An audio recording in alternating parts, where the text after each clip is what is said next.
Assalamualaikum warahmatullahi wabarakatuh. Salam sejahtera semuanya. Perkenalkan, nama saya Disa Gustiana. Saya dari Universitas Muhammadiyah Tasikmalaya, program studi Bimbingan dan Konseling. Saya di sini akan mewawancarai seorang guru yang bertugas di SMK Ciawi. Dia sudah bertugas selama 3 tahun sebagai guru. Nah, di sini saya akan mewawancarai tentang pendidikan di Indonesia zaman sekarang dan zaman yang akan datang. Silakan simak video ini. Assalamualaikum warahmatullahi wabarakatuh. Terima kasih ya Bapak sudah mau ikut mewawancarai kali ini. Kalau boleh tahu perkenalan terlebih dahulu Pak. Perkenalan. Saya Seto. Nah, di sini saya akan bertanya tentang pendidikan di Indonesia masa saat ini sama masa depan. Saya pengen tahu apa saja sih kendala yang dihadapi dalam implementasi atau penerapan kurikulum pendidikan sekolah saat ini.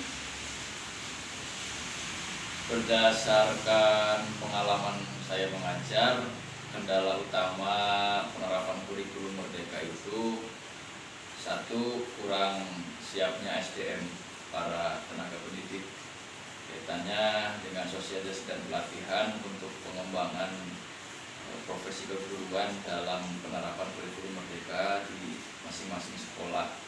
Yang keduanya, kendala yang dihadapi adalah kurang meratanya sarana prasarana, khususnya fasilitas praktek di masing-masing sekolah yang belum sama semuanya.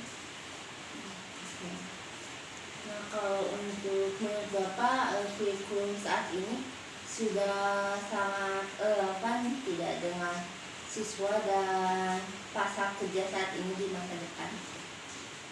Secara teori bagus kurikulumnya, hanya terkendala dengan kebelumsiapan di beberapa lembaga dalam menyelenggarakan kurikulum dengan sistem seperti saat ini, kompetensi berdasarkan kurikulum Merdeka.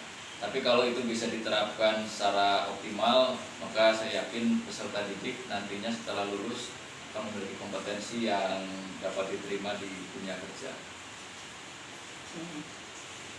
Kalau untuk bagaimana cara meningkatkan kualitas pendidikan di Indonesia agar bisa bersaing di tingkat global?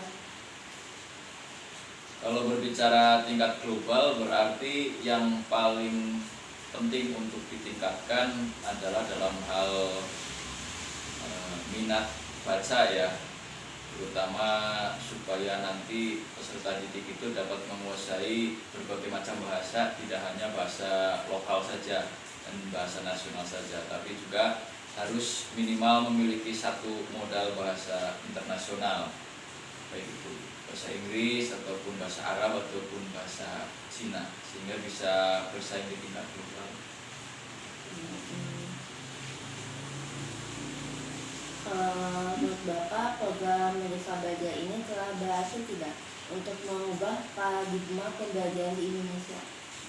Sampai saat ini belum ya, karena baru resmi diterapkan itu di tahun kemarin, menyeluruh se Indonesia baru tahun kemarin, sehingga masih perlu banyak lagi intervensi dari pemerintah pusat, dalam hal ini Kementerian Pendidikan, supaya lebih mendalam lagi dalam memberikan sosialisasi maupun pelatihan bagi para tenaga pendidik dan juga bagi para siswa dan wali siswa tentunya, karena tidak bisa berdiri sendiri, semua harus saling mendukung dan ya diawali dengan mengerti terlebih dahulu apa tujuan dari kurikulum Merdeka ini.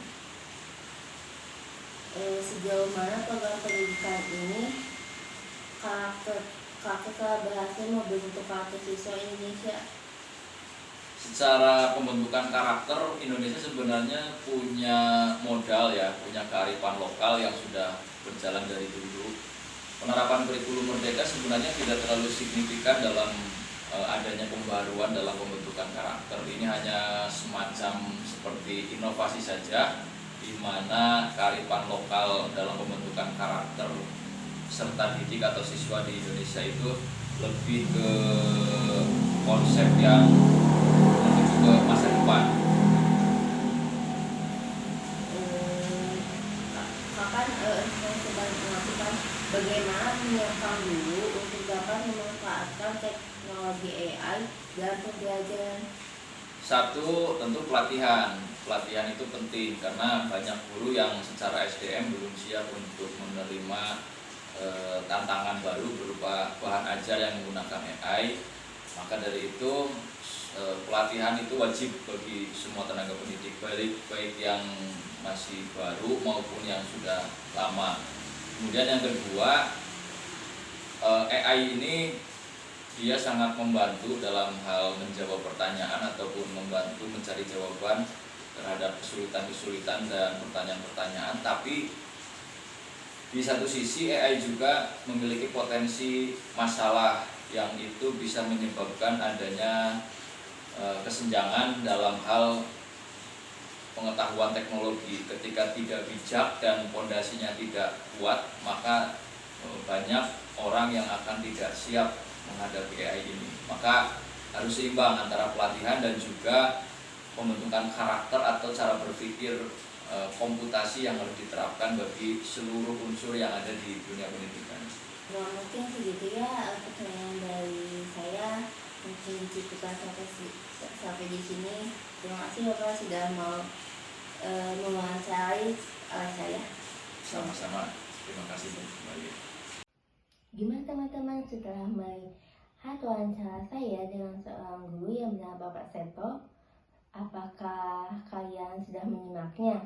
Bisa saya simpulkan ya bahwa pendidikan di Indonesia ini saat ini tuh tergantung terhadap kurikulum. Jadi kunci utama dalam pendidikan itu kurikulum, dimana kita masih belum melihat sebagaimana efektivitas kurikulum Merdeka kali ini.